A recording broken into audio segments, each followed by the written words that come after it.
Israel और फिलिस्तीन के झगड़े का मुख्य कारण क्या है, आज हम समझते हैं। देखिए, ये जो पूरा झगड़ा है इजराइल और फिलिस्तीन के बीच जो मिलिट्री कॉन्फ्लिक्ट हो रहा है, ये पूरा लेवांट रीजन में हो रहा है। अब लेवांट रीजन ये कहाँ पर है? तो ये इजराइल, फिलिस्तीन, जॉर्डन, लेबनान, सीरिया और साइप्रस को मिलाकर ये जो पूरा रीजन है वो लेवांट कहलाता है। अब देखिए 1947 से लेकर और अगर हम वर्तमान तक देखें तो इजराइल जो उसने अपना एरिया जो है, अपनी लैंड जो है वो एक्सपेंड की है, जबकि फिलिस्तीन का जो एरिया है वो कम होता गया है। यहाँ पर आप मैप में देख सकते हैं कि जो ग्रीन पार्ट है वो फिलिस्तीन को बता रहा है, जो कैसे एरिया इनका सिकुड़ता गया है, जबकि जो व्हाइट हिस्सा है वो इजराइल का है। तो 1947 से अब तक इन्होंने कैसे अपने एरिया को एक्सपेंड किया है। यहाँ इस मैप में आपको एक चीज और ध्यान रखनी है कि यहाँ पर जेरूसलम यानी कि यरूशलेम कहाँ पर है, तो इस रीजन में है। अब देखिए ये इसलिए महत्वपूर्ण है जेरूसलम, जिसको हम हिंदी में यरूशलेम भी कहते हैं।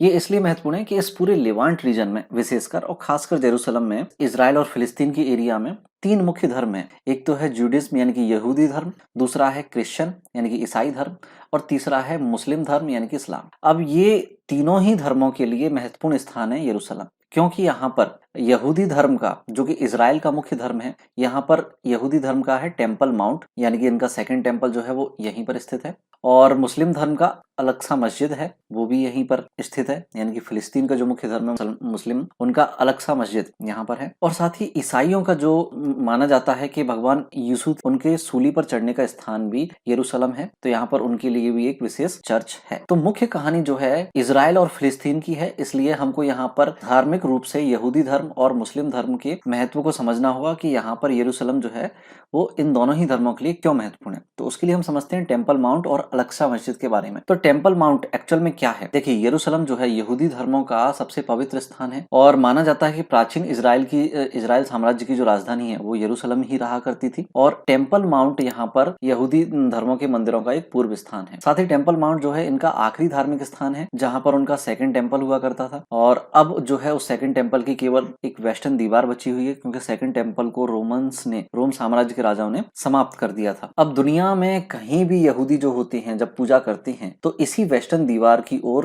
रुख करके जो है पूजा करते। तो इसीलिए जो टेम्पल माउंट है, जो वेस्टर्न दीवार है, सेकंड टेम्पल है, ये इनके लिए बड़ा ही महत्वपूर्ण है। जबकि अल अक्सा मस्जिद की बात करें तो मक्का और मदीना के बाद इन दोनों महत्वपूर्ण, जो मुसलमानों के लिए सर्वविदित हैं कि दुनिया में सबसे महत्वपूर्ण स्थान है मक्का और मदीना, इसके बाद तीसरा सबसे महत्वपूर्ण स्थान है अल अक्सा मस्जिद। यहाँ पर मुसलमान जो है इसरा और मिराज कार्यक्रम का आयोजन करते हैं। तो प्रॉब्लम क्या है? अब देखिए, हमको यहाँ पर समझना है कि समस्या क्या है और उसका समाधान क्या हो सकता है, हम उस पर चर्चा करें। तो समस्या देखिए ये है कि ये जो टेम्पल माउंट है, जो कि यहूदियों और इसराइल के लिए महत्वपूर्ण है, और अल अक्सा मस्जिद जो कि मुसलमानों, दुनिया भर के मुसलमानों और खासकर फिलिस्तीन के लिए महत्वपूर्ण है, ये बहुत ही छोटी सी जगह, मात्र 2 एकड़ की एक छोटी सी जगह में स्थित है। तो उसका बंटवारा करना काफी मुश्किल है, और बंटवारा इसीलिए भी मुश्किल है कि सेकंड टेम्पल जो हुआ करता था उसको रोमन्स ने कर दिया था नष्ट। अब बची है उसकी एक वेस्टर्न दीवार। तो जहां पर जो सेकंड टेम्पल यहूदियों का हुआ करता था, आज उसी जगह के ऊपर, लगभग उसी जगह के ऊपर हरम अल शरीफ और अल अक्सा मस्जिद बनी हुई है। तो अब उतनी छोटी सी जगह में और इतने कॉन्फ्लिक्ट होने के बाद अब इसका बंटवारा जो है वो संभव नहीं है।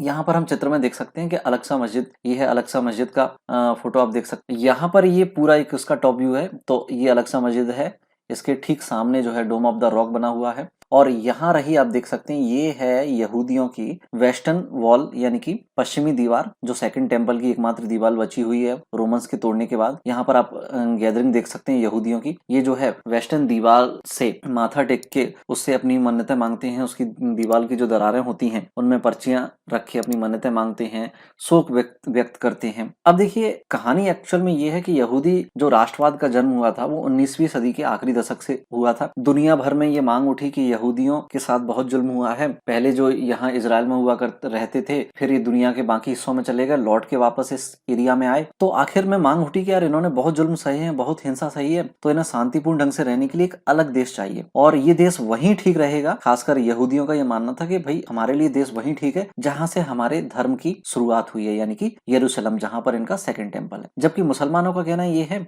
कि भैया हम भी लगभग 800 सालों से यहाँ पर प्रार्थना करते आए हैं, तो ये हमारे धर्म के लिए भी महत्वपूर्ण है तो इसको हम भी नहीं छोड़ सकते। तो कॉन्फ्लिक्ट जो है वो मुख्य रूप से धार्मिक है, बाकी राष्ट्रवाद का मुद्दा जो है वो काफी बाद में पनपा है, और जो हमेशा से ही ये जो कॉन्फ्लिक्ट है वो धर्म से जुड़ा हुआ रहा है। अब आपकी क्या राय है, इस समस्या का क्या समाधान हो सकता है, आप किसका पक्ष लेते हैं, आप हमें कमेंट में जरूर बताएं, और वीडियो पसंद आया हो तो लाइक शेयर एंड सब्सक्राइब आप जरूर करें। And this is your friend Dharmendra Gaur.